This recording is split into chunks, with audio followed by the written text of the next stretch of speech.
Good morning. Today I'm going to read some of Mathew Franklin Whittier's poetry. Two of them are quite long. One of them is short. Uh, they're all roughly in the style of The Raven. And before anybody jumps on this and says, technically, no, they're not like The Raven, I don't mean technically, I mean artistically and subjectively and personally, they're like The Raven. In other words, it shows that Mathew quite plausibly could have been the author of The Raven because this was his natural style. And before I get into all of that, I want to briefly talk about this business of hero busting and myth busting. There's a part of me, admittedly, which is argumentative. Mathew Franklin Whittier was a member of a debate club in Portland as a young man called the Nixian Club. I assume it's pronounced that way, Pnyxian. You can't find very much about it. I found the original papers of the club here at the Brown Library connected with the Longfellow Museum here in Portland. And there's a mention that he read a poem for that group at an anniversary, which is my first clue that Mathew was a serious poet. Up until then, I didn't know because the Whittier legacy has completely lost all of Mathew's poems except one satirical one from his childhood, presumably, and they dismissively consider him a versifier, But I knew that he had to have been a serious poet because the Nixian Club was like the premier debate club in Portland and had some of the most important city founders and benefactors in it. And they would not have let him read his original poem, which it says it's an original poem, for one of their anniversary functions unless he was good. So I don't know what poem he read for them. I still don't have that. But very early on in the research, when I came across that little clue, I knew he had to have been a real poet and not just a quote unquote versifier. So with regard to this business of hero busting and myth busting, there's a part of me that really enjoys crossing swords in this regard because I'm right. I've got the evidence. I've done the work. I'm not a fool. I'm not self-deluded. This is not magical thinking. This is not poor scholarship. I'm right with bells on. I'm sure of it. So I'm writing articles now and publishing articles. They start out in Real Paranormal Magazine, and then after a suitable period of time for people to buy the magazine, I will repost them on Academia EDU where they can be found by scholars. And they're compelling, shall we say. So if anybody has any dispute with me about these things, they can wait and read those articles and then they can get back to me about it, because I can't give all of the background evidence, in a video or even in a blog entry. It really takes a paper at the very least. Really, it takes a book. But at the very least, to summarize the evidence I've got takes a lengthy paper, see? So there's another part of me that really would like to let people have their heroes and not mess with them, because admiration is a wonderful thing. Having a hero is a wonderful thing. And even if the factual information isn't correct, if what you're worshiping is an idealized myth and it's not correct for the actual historical person, still it has a certain salutary effect, I think, on the mind and on the character to have an ideal, to have something that one admires, and I have to attack that. But I don't have any choice because Mathew's been ripped off and I have to I feel that I must reconstruct and reconnect his legacy.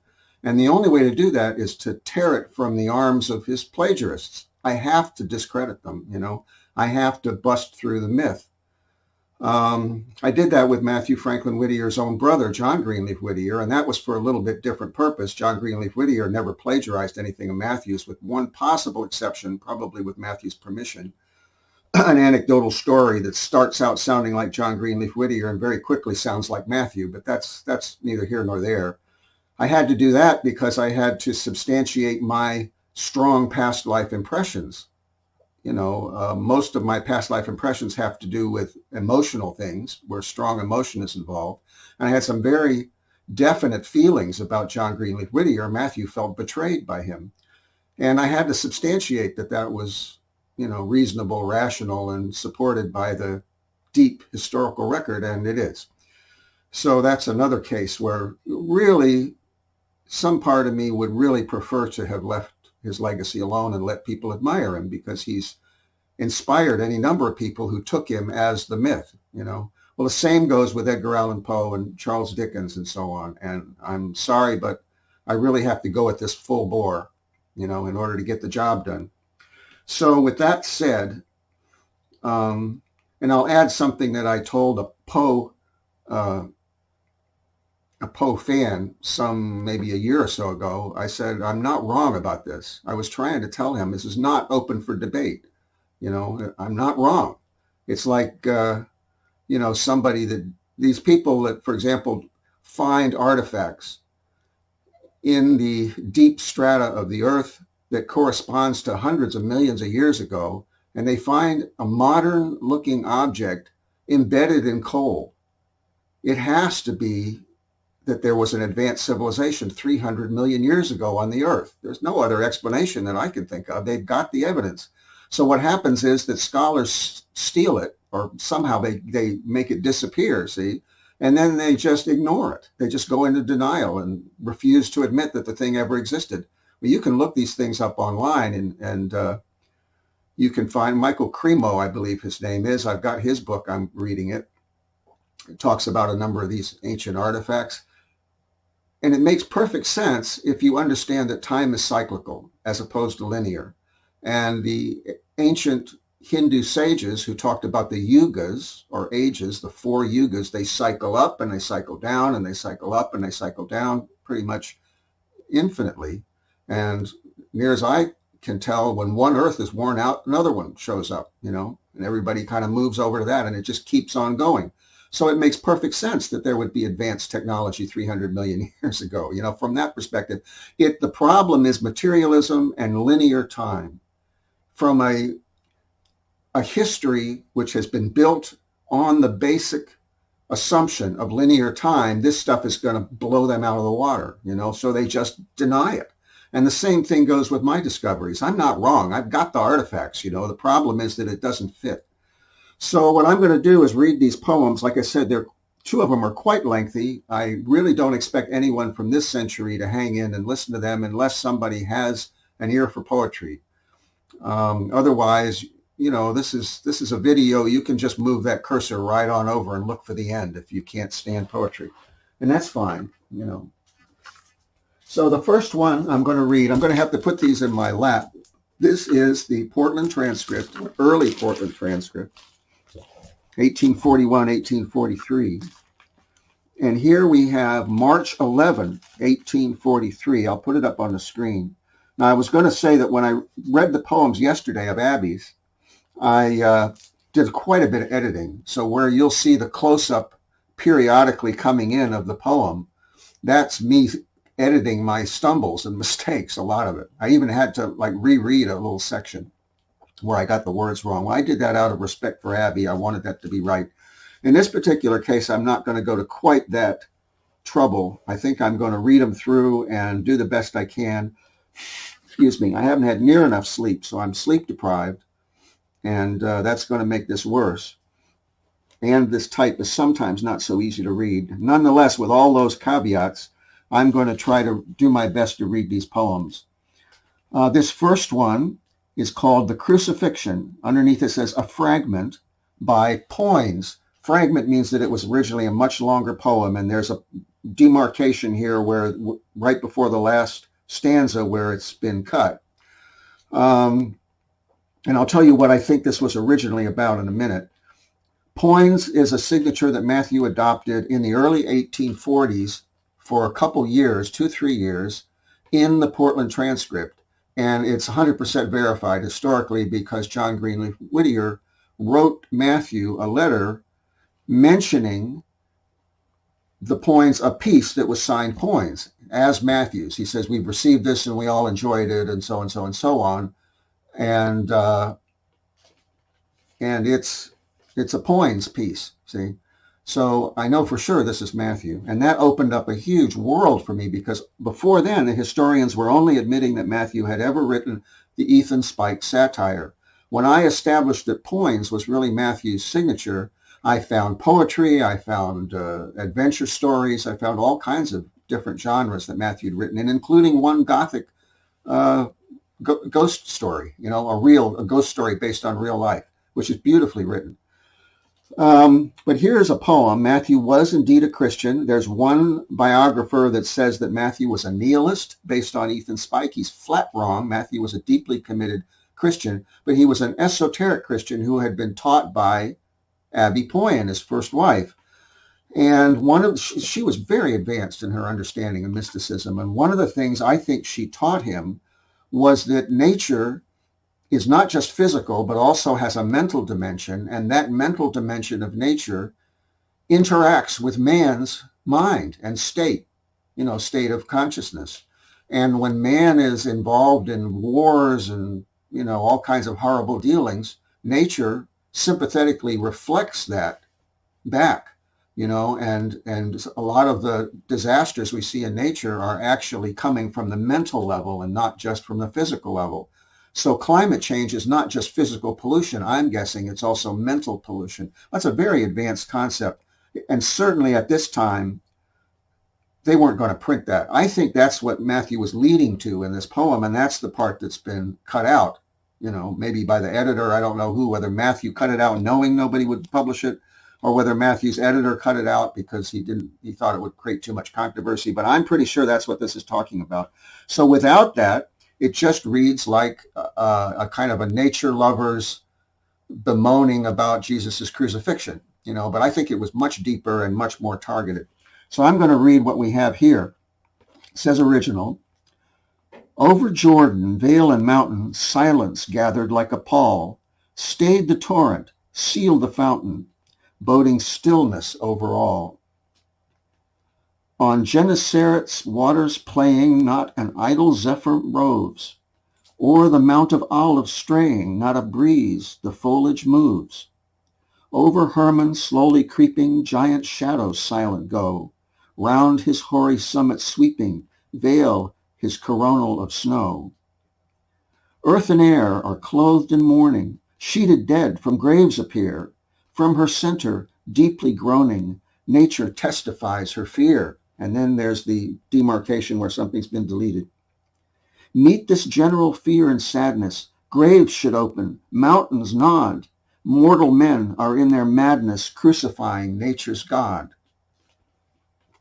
So that just gives you a sense that was written before The Raven was published, of course. It's I think there's one more poem that I have that's in that style that was published in the New York Tribune just like a couple weeks or so before The Raven came out in American Review. Matthew was writing as the star for the New York Tribune. It wasn't Margaret Fuller. You see how deeply this is buried, And he published this poem. I would read it, but I didn't prepare it. I didn't think to prepare it. And this really is not primarily an evidence. I'm not really trying to prove anything with this. But anyway, it's signed M. The Might of Words is the name of that poem, and it's in exactly the same style, and it's spiritual, and it appears in the Tribune, which was Matthew's paper. I think it's a couple weeks before The Raven was first published, So Matthew definitely wrote in that style. Next, we're going to turn to the Boston Weekly Museum, the November 11, 1849 edition. Now, this one I don't have a physical copy of. I have a microfilm copy of, which I'll post here. And my printer ink is out, so I couldn't print it out. So what I've done is I've taken an old laptop, which belonged to an acquaintance of mine who was named Ken Lux. So he was a Mainer. He was from Maine. His laptop has survived him, and it has come with me back home to Maine, and I'm using it now to read this poem. This is long, and again, you've got that little cursor. You can just move right over to the end if you want to. And let's see. This was published and written for the National Era, and it's reprinted in the Boston Weekly Museum. The National Era was the paper that John Greenleaf Whittier was editing. Now, whether he knew that this was Mathew's poem when he published it or not, I don't know. The brothers were estranged for quite some time. I think it's possible Mathew slipped it in there and he just thought it was good and he had no idea it was his brother's because he didn't think his brother could write poetry. See, because Mathew had never really shared it with him. So this could have been, is what I feel, this could have been Mathew's way of pulling one over on his brother to show him that he was an excellent poet without him ever knowing that he had actually published Mathew's poetry, see? But anyway, this poem it's very complex, but it really echoes my own feelings and my own situation in many respects. This is really like myself, and reincarnation is like that. You keep, repeating patterns. So he's in a garret, which is an attic. I'm in an attic. And he feels very discouraged that his efforts are not being appreciated, which I also go through that. And then he has a vision of Abby coming to him. He doesn't name her, but he has a vision of Abby coming to him and encouraging him, after which he understands that, what he's doing may not be appreciated right away, but somehow or other it'll work out, And I also feel the same way. So he begins with the title, which is a biblical quote, "For in much wisdom is much grief," and Ecclesiastes 1:18 is what he takes it from, which I haven't looked at. It might be instructive. I'm going to read this whole thing. And again, you've got the little cursor. You can move it over. And I'm not going to stop if I make mistakes. I'll just keep going. "In a garret, forlorn and high, wearily gazing upon the sky, lingered a thoughtful and toil-worn one, scanning the march of the setting sun. Broad his brow, but his form was thin. Dark and sad was the soul within. Lofty genius the eye bespoke.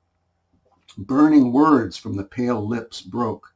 Want, capital W, and sorrow and stern-faced pride in his garret stood side by side. Poverty, too, like a well-known guest, leaned with her gaunt hand on his breast. Day and night in his lonely cot, he felt their presence, but saw them not.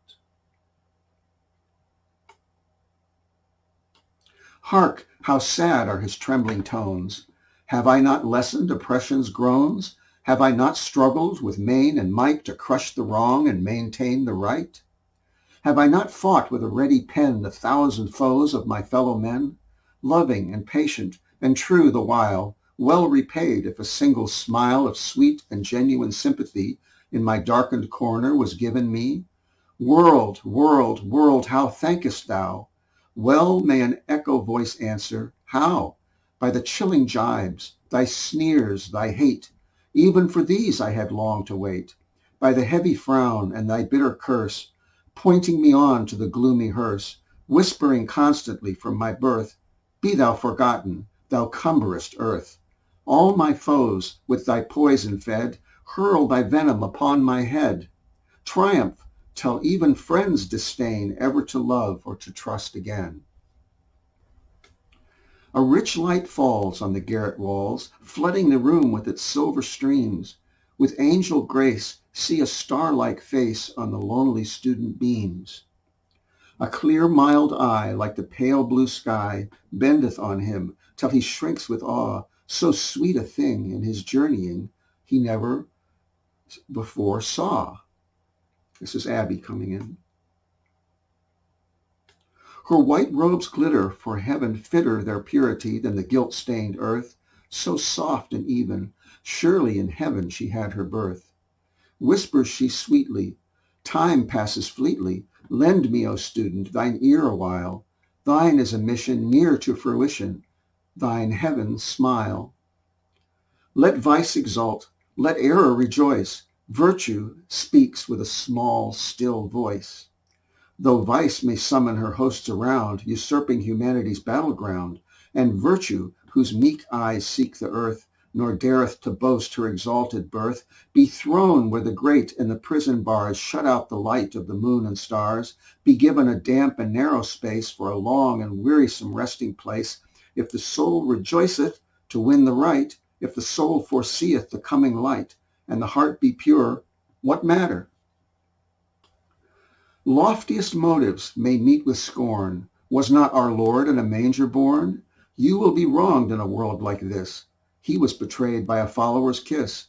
What though dethroned in the palace of power, scathed and dishonored thy cherished name? Truth and their legions are on their way, slow in their journey, but long their stay. Succor in this life may reach thee not, death and the scaffold may be thy lot. Winds may sigh o'er thy resting place, centuries bend o'er thy buried face, and the green willow of memory blighted in every bosom be. Then thy virtue shall truth proclaim, shake from the dust thy forgotten name, place thee on high in her record book, where for ages the world shall look. Student, thy work is a glorious one, finish it nobly as thou hast begun. Beam after beam of that pure stream melteth away on the dark night air, voice, form, and feature of that fair creature no longer there. Vacant he seemeth, like one who dreameth, silent he sitteth, feeling no more sorrow and sadness, verging on madness, all is o'er. In the garret, forlorn and high, cheerfully gazing upon the sky, lingers no longer a sorrowful one, scanning the march of the setting sun, but a man with hope and a glowing heart, cheerfully, willingly bearing his part, loving his brother with tender trust, teaching mankind to be good and just, striking the chain from the captive band, lending the erring a helping hand, guiding the faltering, leading the slow, blessing the friend and forgiving the foe, and claiming reward from heaven. It's signed incog. I can't objectively prove this is Matthew, but I know it is. He signed a nani mouse, incog, so he's got a track record of signing like that. That's Matthew. And it's me. Now, I'm going to set that aside, and we're going to the Portland transcript, 1852. This is the May 1852 edition, which I'll put up on the screen. This is a very long poem. I'm reading in my lap. It's small type. The light isn't great. That last one I just read was easy, partly because it was on a computer screen, but partly I think it was my poem. I could feel it, So it's almost like I know what's coming next. This one's going to be tough. It's very long. It's like almost 2 columns in small type. This is obviously published after The Raven, but this came at a time when I think that, well, I don't know what the situation was. I think Matthew got briefly involved with a woman. This was after he divorced or separated from his second wife in that arranged marriage. And he was confused as to whether Abby wanted him to just stick with her, which he did for some years, or whether he, should try to find somebody else. And occasionally he would venture and be rebuffed, So I think that's what may have happened during this period. This is called Iorno. I was not able to find an actual place, historical ruins called Iorno, but there's things that sound similar. I don't know if that's a 19th century way of pronouncing, or if it's just kind of a fictional ancient ruins, that Matthew gave that name. I don't have enough scholarship to know that, and I don't have any scholars in my corner who are actually helping me. So I'm going to take a sip of water before I start this one. Be very careful. Iorno, a fancy sketch. Slowly moldering stood Iorno in its stern and gloomy pride, with a barren waste and trackless, and the sea on either side. And its stronghold, hoary warrior, frowned above it lone and high, with its gray embrasured turrets piled against the mellow sky, and the ramparts round the city, whence the shaft had winged its way, swords had flashed, and glancing helmets, all the long and sunny day, at whose feet the tide of battle oft in laboring waves had broke, on whose side the engine vainly oft had plied its shivering stroke, fallen, strewed the ground, or slowly, sadly bended to their fall. Wreathing roots and towering branches filled the breaches of the wall. Need was none of tower or rampart, no invader came that way, and the lawless son of rapine stood and gazed and turned away. And the curious intruder, with a vague, uncertain dread, and a stealthy, restless footstep trod the city of the dead. Death had swept it of its children, strong and fair in days of yore, as the whirling wind of summer clears the dusty threshing floor. Turf had gathered o'er the pavements, save where stole the wandering rill. All the pleasant ways were silent, and the throngless marts were still. Streamed the spider's web unbroken from the dark and shuddering reeds, from the broken branch that rotted in the light and feathery weeds, and the tall and wiry grasses through the vacant court around, all uncropped and all untrodden, bristled o'er the yellow ground, where the fount had nursed the flowers, decking each with mimic pearl. Youth no longer fondly whispered to the shrinking, happy girl. Children now no longer bounded through the sunlight and the shade. Iron feet no longer sounded through the stately colonnade. Where of old they piled the booty, where they woke the revel gay, hushed was now the note of triumph and the wassail song for aye. Round the dark, unpanelled chambers hung the shields in dinted store, lay the casques with plumes of crimson, trailing on the dusty floor. From the garden, waste and broken, or the chamber, or the street, came no cheerful sound of voices, or the tread of human feet. Quiet was the crackling locust, still the cricket's chirping call, e'en the drifted leaves lay noiseless in the echo-haunted hall. So a heavy, waveless silence seemed to load the atmosphere, bearing with a throbbing pressure on the listener's ringing ear, and the sad and ancient ruin, with its somber, mossy crown, and its tangled, viny tresses in the light wind trailing down, pouring still its plaintive whispers on the autumn's mellow breath, seemed like Niobe to sorrow for the pallid spoils of death, while upon the queenly mourner, like a royal mantle, lay, rich and soft, the dreamy sunshine of the setting autumn day. Evening came upon Iorno, on its gray and mouldering towers, and the stealthy-footed shadows stole from out their woodland bowers, and the birds of day returning circled through the shadowy dome, and the bat with noiseless flittings left its narrow, dusky home, and the night wind, pensive mourner, sweetly sang through court and hall, or the tall grass in the market, and the ivy on the wall, sitting on the crumbling windows, or upon the shivered frieze. Now and then a lonesome night-bird answered to the plaintive breeze. Now and then a fitful rustling stirred the rand and tangled copse. Now and then in husky echoes came the barking of the fox. Long ago the sun had settled down behind the western sands, spotted o'er with shining islets, crossed with red and yellow bands, stealing upward to the zenith, richly spreading left and right. On the western slope of heaven lay the Eden's peaceful light. Softly came the shades nocturnal, came and filled each ancient room, tall and dark and full of sadness, blending in the filmy gloom. And the walls' discolored paintings in the dimness came to life, hunters hard upon the quarry, heroes panting in the strife, sacrifices, feasts and triumphs, captives led in long array, shadows of a might evanished, of a glory passed away.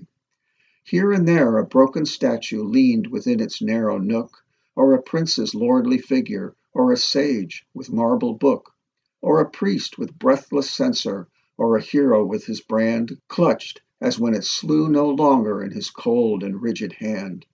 As apace the daylight faded, slowly came the moon in sight, and each wave with gentle motion heaved its bosom to her light, which had come on tripping footsteps o'er the dark forbidding deep, as an airy dream of pleasure steals upon a heavy sleep. Then the trees, the vines, the brambles wore a dark and darker hue, and the granite and the marble in her radiance clearer grew.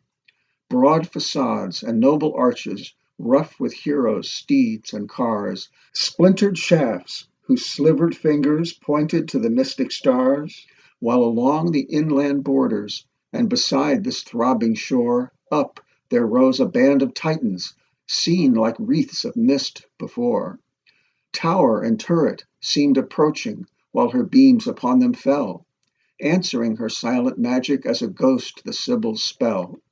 Then the tall trees grow expectant, and the even held her breath, for a cloud arose in darkness like the broad spread wing of death, wider, deeper, blacker, ever slowly sailing upward still, till the glimmering daylight faded like a spectre on the hill.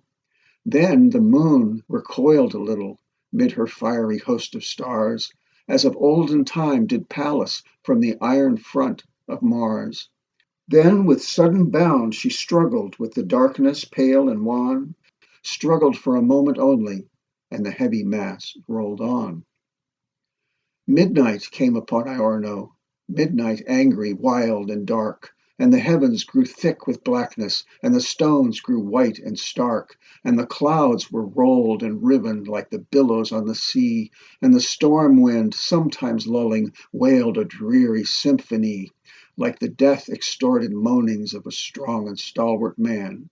And anon with fitful shriekings through the rifted fissure ran, then the trees with piteous moaning wreathed and struggled all in vain, even as the priest of Loxias wrestled with the serpents twain.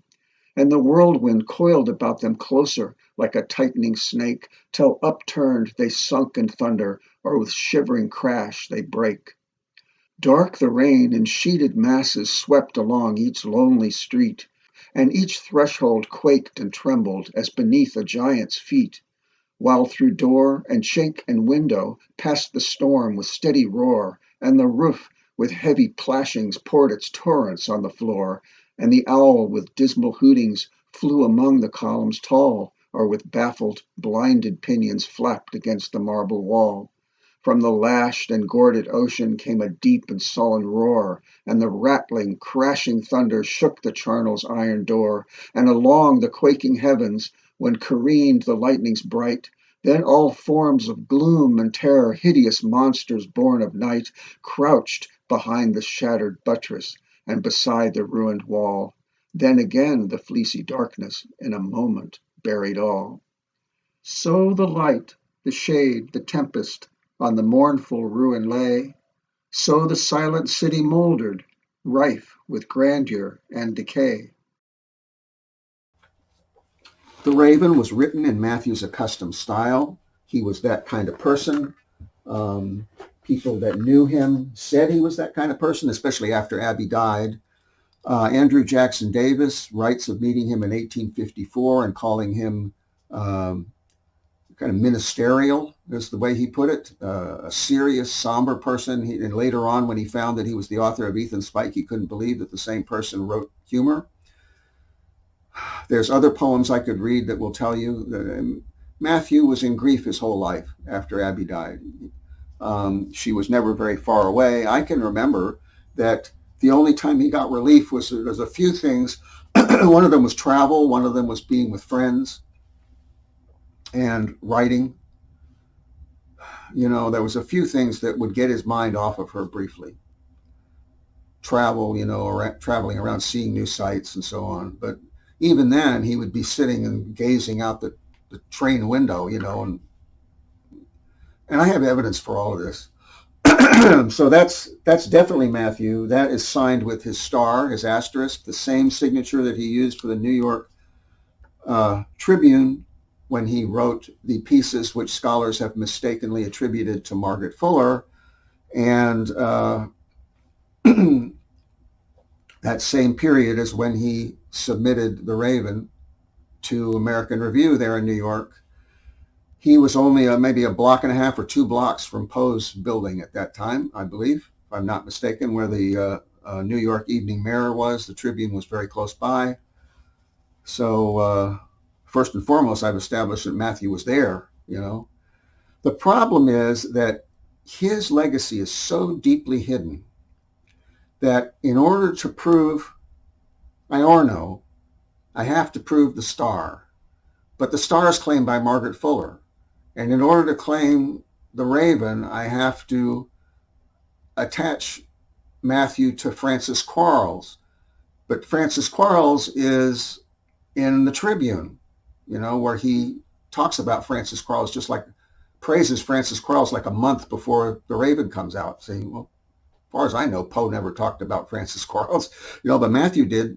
Mathew reviewed Francis Quarles at length back in 1831,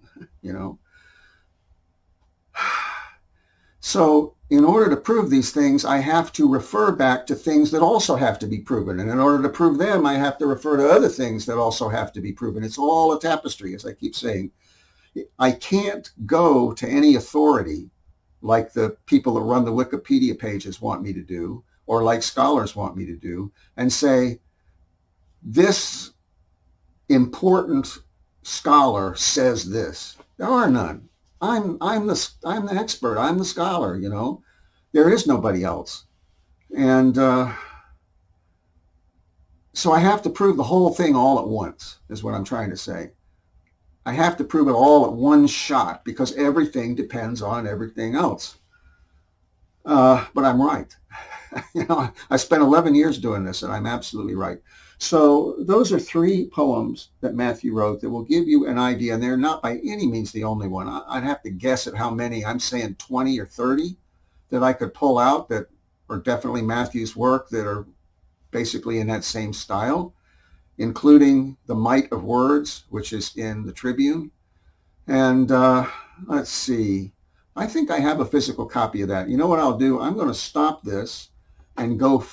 I may not have a physical copy, but I'll have a copy I can read off the computer, if not a physical one.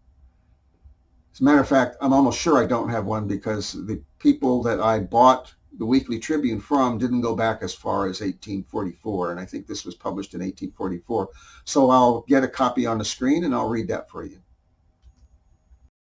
What to man his greatness giveth o'er the creeping things and birds, but the soul that in him liveth and the glory of his words? With the gift of life were given for his utterance true and loud, something of the fire of heaven and the thunder of the cloud. In his voice were blent the rushing of the storm winds o'er the seas, with the fountains peaceful gushing and the music of the breeze, and the murmur of the breaking of the billows on the shore, with the whirlwind's harsh awaking in the forest dark and hoar. Words are weapons, better, truer, sharper than the battle sword, strong against the evildoer with the server of the Lord. By the words of truth and terror are the works of wrong revealed, so the old and cherished error to the weak and true shall yield. Words have shaken the foundations of old empires wide and strong, and cast down the kings of nations from the thrones of pride and wrong. Earnest words for freedom spoken make the blind and bondman brave, and the might of words hath broken e'en the fetters of the slave. Words have filled the golden pages of the poet's deathless rhyme, which like iron hath linked the ages of the world from time to time. Words have kept in thrilling story all the wonderful and true, and have garnered up the glory of the old world for the new. Words are messengers between us, with all truth and greatness fraught, so the wisdom born within us cometh hurrying from thought. If the tongue were dumb forever, silence were not proud and strong, love were like a buried river, so were eloquence and song. Oh, but sweeter were the story if men cast away the sword, and forget the evil glory that the tongues of men accord. The point is that was published a month before The Raven came out. It's basically in the same style, which was Mathew's typical go-to style. He wrote in other styles, but basically as in poetry, which he didn't put himself forth as a poet primarily, he was most comfortable in that meter. It's the same that he wrote Lady Geraldine's Courtship in. That's why Lady Geraldine's Courtship is compared to The Raven, because Mathew wrote both of them, and that was his preferred style. It's obvious, but you have to divest yourself of a whole bunch of assumptions, things that you've been taught since, knee-high to a grasshopper were true, that aren't true. it's nobody's fault. It's the fault of the plagiarists and their own dishonesty. But then you can take that back further and further if you want to get to original causes. My guru says it's nobody's fault. you know? so, but it's no surprise that there's this resistance. I understand it, but I'm in a position where I have to bust through these myths because this is the truth. It sounds ridiculous. It sounds outrageous. I know I'm going to come into a lot of ridicule. I know that the progression goes when you're a pioneer and you're introducing something brand new that threatens the status quo. The first thing is you're ignored. The second thing is you're ridiculed and persecuted, and then eventually you're celebrated. But that's a long time down the road and may happen after you die. We'll see, but I'm trying to preserve this legacy. So therefore, unless I can find a rich benefactor, I'm going to have to ramp up the speed of this process and get into the realm and the phase when I'm being ridiculed in order to get to the final phase where I'll be able to preserve the legacy in a little museum somehow before I pass on. We don't know how long that is, how long I have, but it's no more than 15 or 20 years max, and that's not very long. I started presenting reincarnation publicly more than 20 years ago, back in 1997, 1998, actually, I started my website. So, I've already gone past 20 years. I don't think I have another 20 years. So I have to get this thing cranked. And that's why I'm publishing these articles in Real Paranormal Magazine. The one that comes out the end of this month is going to be about a Christmas Carol and Charles Dickens and Mathew Franklin Whittier and Abby Poyen Whittier, who were the real original authors. The next one's about Edgar Allan Poe and the Raven. And then the next two are going to be about Elizabeth Barrett Browning and Margaret Fuller. And then those things go on Academia EDU, and then I write to every single scholar in a relevant area that I can find in the world and give them the link to those articles and see if I can generate a little ridicule, because I know that's what it's going to take. So anyway, there you have some of Matthew's poetry. He didn't always write in that vein. It wasn't always dark, and it wasn't always in that style. By the way, and I don't have the dates in front of me, but I think it's the December 1853 edition of the Illustrated Waverly Magazine. I presented this before.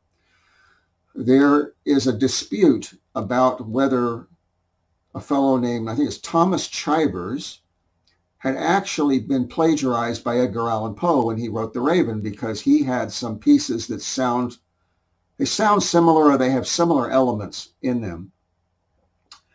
And I concluded that Matthew must have shared earlier work with Chivers as well as with Poe. And this would have happened because the both of them, even though Chivers was a Southerner and they totally disagreed on slavery, they were both Swedenborgians, followers of Emanuel Swedenborg. They would have met at a convention probably with the Swedenborgian church, and Matthew would have shared some unpublished poetry with him, which he did unwisely during those times, as well as with Edgar Allan Poe. So that's why Chivers came out with something that sounds similar to The Raven. It all goes back to Matthew, But in the Waverly Magazine, there's a dispute going on. Now, somebody thinks that one of the people, I can't remember the name that's used, somebody thinks that Chivers was actually writing kind of in third person about himself as this character. I can almost, just on the tip of my tongue, I can almost think of his pseudonym. I don't think so. I think it was somebody else. But anyway, there's this argument back and forth. And Matthew, signing with his star, jumps into the middle of this discussion. And in it, he says that Poe was a mockingbird. And then he says, P always loved the mockingbirds. And he says that not everybody can do that. In other words, can write in a bunch of different styles. Well, P was not Poe. P was Poyen. P was Abby Poyen. And what he meant is not that Poe could write in different styles, but that Abby could write in different styles. Well, meaning well, not that anybody can write in different styles, but meaning that she was able to write excellent poetry in different styles, and he could not. by and large, he really was most comfortable with this one style that we see in The Raven and the poems that I've read here. But Abby, as you've just seen in my entry yesterday, could write in a number of different meters and in different styles. Excellent work. Well, that's what that was a reference to. And it was also a clandestine reference to her poem, Ode to the Mockingbird. It was a double reference, you know. So that's what he meant, is that the young woman who was the real author of Ode to the Mockingbird was able to write successfully in a number of different styles. So, I mean, I have the background now, 11 years plus of study, plus my own intuition. I can understand Matthew's code very well now. And there are 10, 12, 14 instances in which Matthew used code to say that Edgar Allan Poe did not and could not have written The Raven, and that he himself was the author. In the article that I'm going to be publishing this summer in Real Paranormal Magazine and then reprinted in Academia EDU, I go over each one of these things. But I want you to understand that I can read Matthew's code very well. And he made it very clear that Poe stole The Raven from him. So that's all for today, and maybe I'll give these a break. I keep meaning to give them a break, and I wake up in the morning and think, oh, there's one more thing I want to do. And that has happened every day for the last couple weeks, that I thought, well, that's enough. I'll give these blogs a break. I also meant to have each one of them only 8 minutes long. That hadn't happened either. So I guess it sort of has a life of its own, and anybody can read, or rather watch, as much of these as they want to. Thanks again for watching.